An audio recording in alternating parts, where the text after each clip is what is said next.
Vamos a ver la importancia de las macros dentro de Excel. En este caso las macros son muy importantes porque nos sirven para poder repetir o ejecutar instrucciones que se hacen de manera sistemática. Excel tiene varias formas de poder grabar macros. Puede ser que tú grabes las acciones que tú estás haciendo y Excel las repita, o puedes tú escribir directamente el código y Excel va a repetir el código que tú introduciste. Las macros también nos sirven para poder interactuar con los usuarios. Por ejemplo, en esta macro lo que la macro genera es la fecha y la hora que es actual para el usuario. Eso podría, por ejemplo, se lo podríamos colocar a nuestro archivo para que en cuanto ingrese el usuario se le brinde algún dato en específico.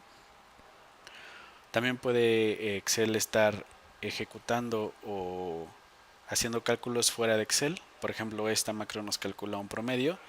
Si tenemos dos estudiantes y queremos saber su promedio, nos va a brindar el promedio dentro de una cuadra de diálogo, aunque no lo está pasando a Excel. Sin embargo, sí se podría pasar este cálculo al mismo Excel. Hay varias formas de poder generar los macros. Una forma es dentro de la pestaña desarrollador, en el icono de macros. Nosotros podemos aquí ejecutar las macros o crearlas. Si nosotros colocamos un nombre nuevo, le damos crear y se crea la macro. Otra forma es desde la parte de grabar macro, nos permite grabar una macro, o en la parte inferior hay un botón para poder nosotros grabar una macro. Las macros se pueden grabar dentro de los libros o se puede grabar dentro de un libro de macros nuevo. Para este ejemplo vamos a crear una macro que lo que va a hacer es duplicar la hoja.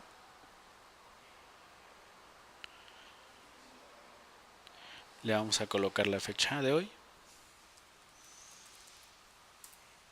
y un nombre.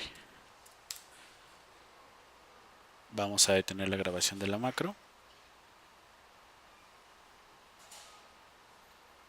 y vamos a ejecutarla, ya sea desde aquí o presionando Alt F8. Después vamos a ver cómo podemos crear un botón que ejecute la macro. Si se dan cuenta, me ejecuta la macro y me crea lo que yo hice. Si le vuelvo a dar Alt F8, la puedo volver a ejecutar y así me puede continuar ejecutando la macro todo el tiempo que yo quiera. Si me equivoqué en la macro o necesito editar el código, puedo darle clic en la parte de Visual Basic, busco el nombre de mi archivo. Si se dan cuenta, en la parte superior aparece el nombre del archivo que yo estoy editando. En la parte de módulos yo puedo ver el módulo o el código que yo generé. Esta es una macro que yo tengo y acá abajo tengo la macro que acabo de crear. Si se dan cuenta, selecciona la hoja 1, copia la hoja 1, selecciona la celda A1, coloca la fórmula, selecciona la celda 2, coloca el nombre y termina. Si yo aquí quiero generar un nuevo código, puedo generarlo colocando sub, el nombre del código, paréntesis, y en automático me cierra la nueva macro que estoy creando.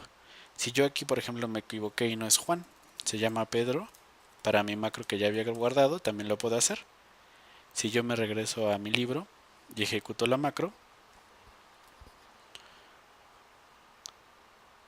se ejecuta y si se dan cuenta ya no me escribe Juan, me escribe Pedro. De igual forma, si se dan cuenta, ya me aparece aquí la macro que generé, está vacía, pero ya me aparece dentro de mi cuadro de macros. Después vamos a ver cómo se puede ejecutar esta macro desde un botón. En lugar de estar escribiendo o tecleando Alt F8, nosotros podemos crear un botón y en ese botón nosotros podemos ya estar ejecutando la macro que creamos y de una manera más fácil y más sencilla estar ejecutando tareas que hacemos de manera repetida. Otro uso que también se le puede dar a la macro es cuando nosotros necesitamos editar algún formulario o datos que tenemos y sabemos que no ocupamos algunas celdas o algunas columnas o algunas líneas o filas. Lo que podemos hacer es grabar una macro para que la macro sepa qué es lo que hay que borrar y cada vez que nosotros necesitemos limpiar esa información o esos datos, simplemente tenemos la información, ejecutamos la macro y en algunos segundos nos va a quedar limpia la información para poder ocuparla en lo que requerimos. Espero que les sirva como introducción a la parte de macros y vamos a ver más funciones o más actividades que podemos hacer con las macros dentro de Excel.